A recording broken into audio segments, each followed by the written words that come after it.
का रहन सहन, उन लोगों की उस भाषा के ये या फिर जो कल्चर वहाँ पे चलता है, उस कल्चर को सामने दिमाग में रख के उस तरह से उसको लिखा गया है, उस तरह से उसको डायरेक्ट किया गया है। और मैं जो किरदार कर रहा हूँ, उस किरदार का नाम है धर्मसेन। अभी फ़िलहाल तो मैं इसके बारे में ज़्यादा कुछ कहूँगा नहीं, because it's a suspense thriller story. तो मैं बस इतना कहूँगा कि ये मेरी पहली वेब सीरीज़ है, और जो किरदार में मैंने निभाया वो बिल्कुल पहली बार मैंने निभाया, और बहुत अच्छी बनी है। और हमें पूरी तरह से कॉन्फिडेंस है कि ये लोगों को बहुत पसंद आएगी। मैम आप बताएं, क्योंकि मैं जब आपको देख रहा था दादी वाले कैरेक्टर में, मैं बहुत ज़्यादा प्रभावित हुआ था, बहुत शानदार लग रहे थे, अच्छा रोल निभा रहे थे उसको। Thank you so much. ये दादी का रोल है, और ये जो कहानी है ये एक्चुअली 2-3 पीढ़ियों की है ना, 2-3 पीढ़ियों की कहानी है। तो अभी ये जो आज की तारीख में ये दादी और नाती, इनमें मतलब इनके ऊपर ये कहानी डेवलप हो जाती है। एक पुराना है, पता है, डरावनी है, तो बाकी स्टोरी तो मैं नहीं बता सकती, बाकी जो कुछ भी है। लेकिन इन दोनों का जो रिलेशन है उसमें से वो सब बाहर निकल आता है, जो कुछ छुपा हुआ है। This is very important. तो दादी का रोल का मतलब दादी होती है, तो इसमें कुछ अलग कहने की ज़रूरत नहीं। सिर्फ अलग इतना ही है कि मेरे लिए मालवणी नया था, मैं कभी मालवणी नहीं बोली थी। मुझे हिंदी क्या वर्जन के लिए ये लग रहा है कि मतलब डबिंग मेरे लिए इतना मुश्किल हो गया था कि भाई उतना टाइम में हिंदी बोलना है। हाँ, जो मराठी में बोल चुकी हूँ उसी में मुझे हिंदी बोलना है, और वो लिप्त तो होना नहीं है किसी भी हालत में। हम लोग पुराने, हमारे आदत है कि लिपसिंग करके बोलते थे। ये जब पहले पता चला कि नहीं वो लिप वाला छोड़ दो, अब बस इसे टाइम कर दो, that was very difficult for me. लेकिन मज़ा आया करने में कि अरे ये अलग है, एक बैकग्राउंड मराठी है, भाषा हिंदी है, और ताकि हिंदी की वजह से ये पूरा भारत देख सकने वाला है। इससे सबसे खुशी ये बात है कि एक मराठी बैकग्राउंड की स्टोरी ये पूरी भारत भर जाएगी। जी, खोताची वाड़ी इसका नाम है, और इसी से समझ आता है कि एक वाड़ी का ये रहस्य है। उस रहस्य को सानिका, जो किरदार मैं निभा रही हूँ, वो कैसे उसे सुलझाती है अंत तक, ये इसमें बताया गया है। And I feel as an actor किसी के लिए भी एक ये ड्रीम कम ट्रू वाला प्रोजेक्ट है। मेरे लिए ये बूफे था, मतलब मेरी पहली वेब सीरीज़ थी, मुझे डबल रोल था, मैं इसमें एक डांसर भी दिखाई हुई हूँ। तो मेरे लिए सब कुछ, it was all tick marks. और जैसे इन्होंने मेकिंग किया है, इसका शूट हुआ है कोकण में, वो करने में भी बहुत मज़ा आया। तो वही मज़ा आई थिंक आपको भी दिखेगा जब ये रिलीज़ होगी। जी सर। नमस्कार, मैं अभिनय सावंत। मेरे किरदार का नाम इस वेब सीरीज़ में शशांक खोत है। तो सुहासताई जो द्रौपदी खोत का कैरेक्टर निभा रही है, उनके साथ मुझे काम करने में बहुत मज़ा आया था, क्योंकि वो तो सीनियर है ही हमारे सबकी। लेकिन उनको ना मैं बचपन से देखते आ रहा हूँ। मैं बचपन से उनके साथ कभी तो एक काम करने का मौका मिला, और वो अभी यहाँ इस सीरीज़ में हुआ पूरा। ये सीरीज़ प्राइमरीली मराठी में बनी है, जिसमें मैंने मालवणी भाषा बोली है। मेरा गांव कोंकण में मालवण है, तो ये मेरे गांव की स्टोरी है, ये मैं कहूँगा। और हिंदी में भी मैंने खुद डब किया था। तो मुझे भी ये एक्साइटमेंट थी कि अभी मालवणी भाषा हिंदी में मतलब कैसे करेंगे। लेकिन वो भी हमारे जो लेखक दिग्दर्शक है राजेश चौहान, उन्होंने बहुत खूबी से ये हमसे करवाया। तो इस सीरीज़ में ट्रेलर में जो आपको डरावनी चीज़ें दिख रही है, वो वाकई में डरावनी थी। हमें काम करने के दौरान भी हमें वो अनुभव आया, और आपको बहुत पसंद आने वाली है। अच्छा, ये अनुभव से एक चीज़ ये भी याद है, अगर आप शेयर करना चाहें, आप लोग कोई शेयर करें, कोई वाक्य अगर ऐसा कोई शेयर करे कि अगर जो आप लोग शूट कर रहे हो आप लोगों को नहीं सच में कुछ ऐसा फील हुआ हो कि भूत प्रेत है, ऐसा कुछ भी? नहीं, फील तो नहीं हुआ, लेकिन एक हवेली थी उसमें जब हम शूटिंग कर रहे थे, जैसे वो 7 साल की 7 बात साल कुछ पहले। खोली थी, हाँ। कोई जाता भी नहीं था, बहुत जितनी सफाई हो सकती थी उतनी करवा ली थी, और वो देख के ही ऐसे लग रहा था कि हम यहाँ शूटिंग करेंगे. वटवाकडा काय म्हणतात हिंदीत?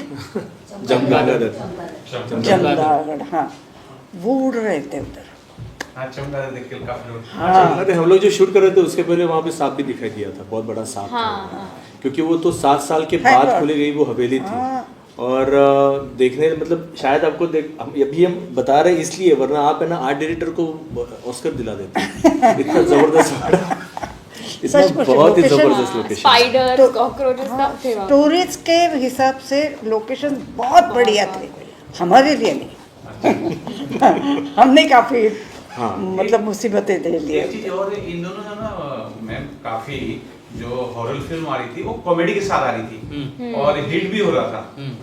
जब आप लोग के पास ये प्रोजेक्ट आया होगा, आप लोग को सुनाया होगा कि नहीं इसके अंदर पूरा हॉरर है, जैसे पहले होता था, पहले हॉरर ही होता था. हाँ. और कॉमेडी नहीं होती थी. इन दिनों जो कॉमेडी आती थी और हिट भी हुई, तो लोग हॉरर कॉमेडी लेके आए थे और वो चल रहा था. आप लोग के दिल में आया कि नहीं ये हॉरर कॉमेडी होती तो मैं करता, हिचकिचाहट में कि नहीं करना चाहिए? नहीं, जैसे हमने जब कहानी उसकी सुनी थी तो लगा नहीं था कि इसको कॉमेडी की कोई ज़रूरत है या फिर किसी कॉमेडी किरदार की इसमें ज़रूरत है, क्योंकि अपने आप ये स्टोरी बहुत ही खूबसूरत है. और आप जब पढ़ने लगते हो या फिर अभी आप जब देखोगे तो देखते समय भी आपको वो पूरी तरह से पकड़ लेता है. आप एक एपिसोड के बाद दूसरा एपिसोड टाल नहीं सकते, फिर तीसरा नहीं टाल सकते, चौथा नहीं टाल सकते. तो इस तरह से कहानी उसको अच्छी तरह से लिखा गया, उस तरह से उसको डायरेक्ट किया गया, उसके सारे किरदार जो हम हैं और कई सारे किरदार है उसमें. लेकिन ऐसा बिल्कुल नहीं लगा कि जो आज का जो दौर है, जो अभी एक ट्रेंड चल रहा है कि हॉरर कॉमेडी फिल्म, तो ऐसा कुछ जहन में भी नहीं आया था. बिकॉज ये कहानी अपने आप में एक शानदार कहानी है, बहुत अच्छी कहानी है. जब हॉरर कॉमेडी सर बनता है ना, तो डायरेक्टर को पता होता है कि क्या बन रहा है, लेकिन एक्टर को नहीं पता होता, क्योंकि वहाँ तीन पर्दे लग गए होते हैं. उनको पता ही नहीं कि वहाँ क्या चीज है, डोर है, क्या है, कुछ इसका वही हुआ ना. एक्चुअली मेरे साथ तो वो हुआ था. हाँ. बिकॉज नहीं मेरे ये कहानी किस तरह से जा रही है लेकिन किस तरह से शूट कर रहे, वो मेरे लिए बहुत कन्फ्यूजन हो रहा था. बिकॉज मेरा जो पोर्शन था वो सारा पोर्शन विजुअल इफेक्ट्स और क्रोमा इफेक्ट, इस पर हम लोग शूट कर रहे थे. तो वो जो फिजिक्स था वो समझने के लिए मुझे बहुत देर लगती थी. बट ऑब्वियसली हमारे डायरेक्टर राजेश जी और प्रकाश जी सिनेमाटोग्राफर, वो बड़े कॉन्फिडेंट और क्लियर थे और वो जिस तरह से शूट कर रहे थे. और जैसा आपने कहा कि वो क्रोमा में वो कॉमेडी वगैरह कर सकते, तो ऐसा नहीं था. बिकॉज राजेश जी के बारे में ज़रूर कहना चाहूँगा, हमारे director, he was very clear और हमें जितने भी सवाल आते थे उन सारे सवालों का वो जवाब देते थे. ऐसा नहीं था कि नहीं तुम करो हम देख लेंगे, ऐसा बिल्कुल नहीं था. जब तक मेरे आर्टिस्ट को जो भी सवाल है उसका मैं अच्छी तरह से जवाब ना दूँ तब हम आगे नहीं बढ़ेंगे. सो ये उनका एटीट्यूड रहा हमेशा से. तो जैसा आपने कहा वो यहाँ पे नहीं हुआ, तो अगर ऐसा होता भी तो वो पहले बता देते कि हम लोग कॉमेडी करने वाले. ऐसा कुछ नहीं था वहाँ पे. जी सर आप हाँ, क्योंकि राजेश जी ने हमें जब कहा था कि ये प्योर हॉरर सीरीज़ होने वाली है, तभी उन्होंने शूटिंग के दौरान भी हमें ये ध्यान में आया कि बारीकियों को ध्यान में रखते हुए उन्होंने जो स्क्रीन प्ले बांधा है या उन्होंने जो डायरेक्ट किया है कि पहले 2 एपिसोड में आपको कुछ चीज़ें दिखेंगी जिसका रिलेशन एंड में लगता है, लेकिन वो पहले ही आपको दिख चुकी है. तो आपको ऐसे होगा देखने के दौरान कि हाँ मतलब ये था वो, इसीलिए ये हो रहा है. तो ये जो डिटेलिंग है वो राजेश जी ने बहुत बेहतरीन की है. और हमारे कैरेक्टर्स पे इतनी मेहनत ली राजेश जी ने कि वो बहुत अलग अलग किस्म के कैरेक्टर्स है. और कैसे होता है ना कि जैसे अपने हाथों की 5 उंगलियां अलग अलग होती है, तो ये जब साथ में आ जाती है तो मुट्ठी बनती है. तो वैसे अलग अलग कैरेक्टर्स ना ये केओस साथ में आके एक बड़ा धमाका करने वाला है खोताची वाड़ी. मैंने राम जी ब्रदर्स के फिल्म आते हाँ, राम से बंधु. उनकी फिल्म आती थी राम से ब्रदर्स. मैंने जब ये ट्रेलर देखा तो उसमें मुझे एक इफेक्ट बहुत अच्छा लगा था. जब वो सीढ़ी के ऊपर पैर रखकर एक इफेक्ट आता है, बहुत शानदार इफेक्ट हुआ. तो मैं जब सोच रहा था कि ये वेब सीरीज है या कि फिल्म है, हालांकि ये वेब सीरीज मैं जान रहा था, लेकिन मैं चाह रहा था कि शायद ये फिल्म होती. तो ज्यादा अच्छा लगता था, बहुत डरावनी लग रही थी, अच्छे इफेक्ट यूज किए थे। अगर दर्शकों को बता से कितना एपिसोड होगा इसमें? आठ। कितने आठ episode? एपिसोड 8 है। एपिसोड से। नहीं, अभी सात- आप पूछ सात। रहे हैं तो मैं बोलती हूँ कि अभी अभी मैंने मुंजा किया, हाँ जी। हाँ, हिंदी में। That was horror comedy definitely.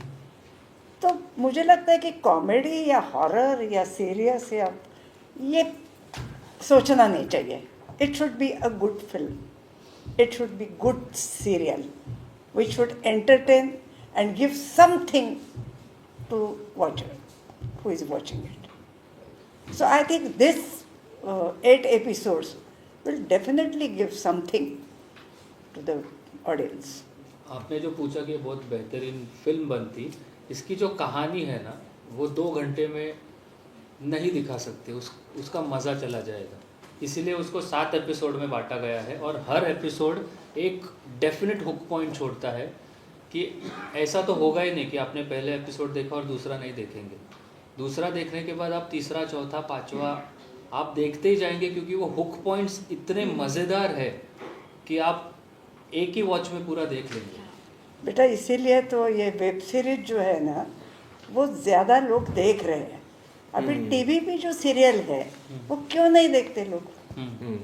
ये इसीलिए कि ये क्वालिटी ही नहीं है उनमें एक्चुअली तो जिस तरह से शूट कर रहे थे हम लोग, तो हम लोग भी शूट करने के वक्त जो एपिसोड लिखे गए थे तो डायरेक्टर साहब वो बड़े क्लियर थे, जैसे मैंने बोला कि ये एपिसोड, ये फर्स्ट एपिसोड है, इसका एंड ये है। So he was very adamant about कि जो फर्स्ट 5 मिनट्स और जो लास्ट 5 मिनट्स है वो कुछ ज़बरदस्त धमाका होना चाहिए। धमाका इन द सेंस, धमाका शायद गलत वर्ड होगा, लोगों को इंटरेस्ट लगना चाहिए कि वो एपिसोड में एंड में वो ट्विस्ट है। Each episode has that twist जिससे आप, जैसे इसने कहा कि वो बिंज वॉच ही करेंगे लोग कि अरे ये ट्विस्ट पे छोड़ दिया तो हम अगला एपिसोड तुरंत देख लें। तो वो एवरी एपिसोड 8 एपिसोड्स में आपको वो दिखाई देगा और हर किरदार पे दिखाई देगा। ऐसा नहीं है कि एक किरदार है उसके ऊपर ट्विस्ट जा रहे हैं, बहुत सारे किरदारों की ये वेब सीरीज़ है और सभी ने बहुत अच्छा काम किया है, तो वो आपको डेफिनेटली देखने में बहुत मज़ा आएगा। एक चीज मैं और समझना चाह रहा था, थोड़ा सा मैं कंफ्यूज हो रहा था क्योंकि बहुत नयापन है मेरे लिए, तो यार बहुत अच्छी चीज़ है और हिंदुस्तान के लिए भी अच्छी है कि मराठी और हिंदी दोनों ही वर्जन में ये देखा जाएगा। तो जब आप लोग शूटिंग कर रहे थे तो मराठी वर्जन और हिंदी वर्जन किस तरह, अगर तो दर्शक बताए किस तरह से कर रहे थे? मतलब पहले मराठी शूट कर रहा था फिर हिंदी शूट हो रहा था? नहीं, हमने मराठी में शूट डब किया है, बस हिंदी डब किया है। अच्छा, शूटिंग पूरी मराठी में हुई है। ओके। इसीलिए तो मैंने बोला ना कि और- डब करते और- वक्त वो हुआ। हाँ, और इसका मैं कारण बताता हूँ। ये हुआ ऐसे था कि ये मराठी में ही होने वाला थी, हिंदी का कोई दिमाग में था नहीं। लेकिन ये कंप्लीट होने के बाद, इसका डबिंग होने के बाद हमारे जो प्रोड्यूसर है सुशील कुमार अग्रवाल और अल्ट्रा की पूरी टीम, उनको लगा कि ये बहुत ज़बरदस्त हो चुकी है, इसको हम हिंदी में भी रिलीज करते हैं। तो उनको उस वक्त थोड़ा सा ये भी महसूस हुआ कि शायद हम शूटिंग के दौरान भी इसको, जैसे आपने कहा कि हिंदी में अलग और मराठी में अलग अगर इसको शूट किया जाता तो बहुत अच्छा होता, ऐसा बाद में उन्हें पता चला।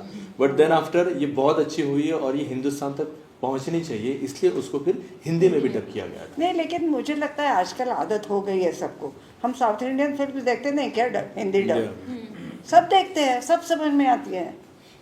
तो और ये मुझे लगता है बनाने कि के टाइम- डबिंग से कोई ये नहीं होगा। नहीं, ये सीरीज शूट करने के दौरान ना राजेश सर ने ये नहीं सोचा था कि हम मराठी में बना रहे हैं या हिंदी में बना रहे, क्योंकि भाषा जो है वो डब कर सकते हैं, लेकिन जो विजुअली दिखने वाला है वो मैटर करता है। और मतलब मैं तो ये प्राउडली बोलता हूँ कि ये पहली मराठी वेब सीरीज़ है जो हिंदी और 7 अलग भाषाओं में भी डब होने वाली है। अपने यहाँ की जो फिल्म इंडस्ट्री है उसके जनक ही मराठी थे, दादा साहेब फाळके। तो मराठी ने अगर हिंदी में जाना तो ये कोई मतलब बहुत बड़ी बात नहीं है, लेकिन मतलब समझ रहे हो ना आप, राइट। कि हिंदी का लेवल अलग और मराठी का लेवल अलग ऐसे नहीं होता है। ये शूट ही वैसे की थी कि ये कोई भी भाषा में सबको अच्छी लगेगी। अगर आप लोग बता सके क्या इसके लिए वर्कशॉप भी हुआ था? क्योंकि जो डायरेक्टर हैं, मैंने जो ट्रेलर देखा मुझे लगा बहुत शानदार तरीके से डायरेक्ट किया। अगर उनके साथ काम का अनुभव भी आप लोग बता सकें। वर्कशॉप नहीं, लेकिन हमारे बहुत घंटों तक हमारी बातचीत हुआ करती थी अकेले अकेले, क्योंकि हुआ ये था कि मेरा जितना पोर्शन था उस वक्त हम साथ में नहीं थे, इनका पोर्शन हो चुका था शूट करके, मेरा अलग पोर्शन था। तो हम उनके लिए और उनके वक्त की पाबंदी थी, तो मुझे ये एक्सपीरियंस है उसके साथ कि मैं उनके साथ बैठा हूँ और घंटों बैठा हूँ और उसके ऊपर हम लोग चर्चा पे चर्चा किए जा रहे हैं। फिर ये कैसे होगा, इसको किस तरह से करेंगे, इसका लहजा क्या होना चाहिए, ये लाइन कैसे बोलेगा, ये इस कैरेक्टर को ये किस तरह से इनको इंट्रोडक्शन होना चाहिए, वो कैसे करेंगे, उसके फाइट सीक्वेंस भी है, वो किस तरह से हम लोग शूट करने वाले। तो ये बहुत, एंड जैसे मैंने कहा कि Rajesh ji was very clear about his concept कि ये हम इस तरह से ही, इसका ना आगे ना पीछे, या अचानक से मुझे कुछ नहीं हम लोग ऐसा करते, ऐसा नहीं था। वो बिल्कुल क्लियर थे, वो बिल्कुल कॉन्फिडेंट थे जिस तरह से हम लोग शूट करने जा रहे थे, और उसी तरह से शूट हुआ। आप लोग बताते हैं कैसा हुआ? राजेश चौहान जो हमारे लेखक और निर्देशक है, उनके साथ ये मेरी दूसरी वेब सीरीज़ है। तो मुझे मतलब उनका वर्किंग स्टाइल थोड़ा बहुत पता है अभी मुझे। वो मतलब ये सभी लोग मानेंगे ये बात कि वो ना कभी आपको तू यही कर, तू यही कर, ये नहीं करेंगे। पहले वो आपको बताएंगे कि ये है, ब्रीफिंग देंगे और आप क्या कर सकते हो वो करो, उसमें वो और फ्लेवर ऐड करेंगे, उसको वो फाइन ट्यून करेंगे। और ये बहुत अच्छा होता है एक एक्टर के लिए, क्योंकि जब हम लिमिटेशंस में काम करते हैं ना, तो हम भी एक कैरेक्टर कुछ इमेजिन करके कुछ सोच के आए हुए रहते हैं कि हमारा भी कुछ एक होमवर्क होता है। तो उसको भी वो मतलब वो नज़रअंदाज नहीं करते बिल्कुल भी, वो उसको कंसिडर करके उसके ऊपर और रंग भरते। ये बहुत अच्छी बात है राजेश सर की। इसीलिए उन्होंने, जैसे सानिया ने बोला था कि उसका जो कैरेक्टर है उसके लिए राजेश जी ने इस पर बहुत मेहनत ली थी और इसने वो मेहनत की थी और वो दिख रही है स्क्रीन पर। अच्छी एक चीज़ और है, दोनों चीज़ अलग चीज़ है, तभी मैं पूछना चाहूँगा 23 तारीख को एक फिल्म और रिलीज हो रही है, मोस्ट अवेटेड है, बहुत बड़े स्टार है उसके अंदर और हिंदुस्तान की बहुत बड़ी फिल्म है, बॉर्डर 2 रिलीज हो रही है। अच्छा। और OTT पे आप लोग का 23 तारीख को ये आ रहा है। तो हालांकि दोनों चीज़ अलग है, लेकिन कुछ फर्क पड़ सकता है नहीं, मुझे ऐसा लगता है कि हाँ, फिल्म एक अलग प्लेटफॉर्म है, OTT एक अलग प्लेटफॉर्म है, और दोनों के अलग मजे हैं। और ये हमारे नए जो लोग फिल्म हैं अपने पास देखने वाले, सब देखेंगे, दोनों देख लेंगे, और ये जॉनर भी अलग कुछ है। फर्क नहीं पड़ेगा। ये हॉरर है, ये थ्रिलर है, इसमें सस्पेंस है, वो एक तो it's a completely different genre all together. मैं तो कहूँगा हाँ, डेफिनेटली फ़र्क पड़ेगा, क्योंकि जो लोग बॉर्डर 2 देख के आएंगे उन्हें अच्छी फिल्म देखी और कुछ अच्छा देखते हैं तो OTT पे खोताचीवाड़ी देखेंगे, और जो पहले वो थिएटर में खोताचीवाड़ी जाके देखो देखेंगे, या घर में देखो। हाँ, और जो खोताचीवाड़ी घर में देखेंगे वो बोलेंगे अभी थोड़ा थिएटर एक्सपीरियंस भी लेते तो बॉर्डर 2 देखने जाएंगे। तो दोनों फिल्म इंडस्ट्री को साथ में चलना चाहिए। अल्ट्रा प्ले पे हिंदी पे आने वाला है और अल्ट्रा झक्कास पे मराठी पे आने वाला है। अगर दर्शकों को आप लोग एक साथ अपील करके बता दें कि 23 तारीख को कैसे प्लेटफॉर्म पे आने, OTT प्लेटफॉर्म पे आने वाला है। जी, ये तो तुम्हें सांगा मला देना। हमारी वेब सीरीज खोताचीवाड़ी 23rd को आपके चैनल्स पे आने वाली है हिंदी में। हमारी वेब सीरीज़ खोताचीवाड़ी 23 जनवरी को हिंदी में अल्ट्रा प्ले OTT पर आने वाली है, और मराठी में अल्ट्रा झकास मराठी OTT पर आने वाली है। तो प्लीज़ देखिए और मज़ा लीजिए। और उससे पहले आप प्लीज़ अल्ट्रा झकास और अल्ट्रा प्ले सब्सक्राइब जरूर कीजिएगा। Thank you sir. Thank you. एक फोटो है 114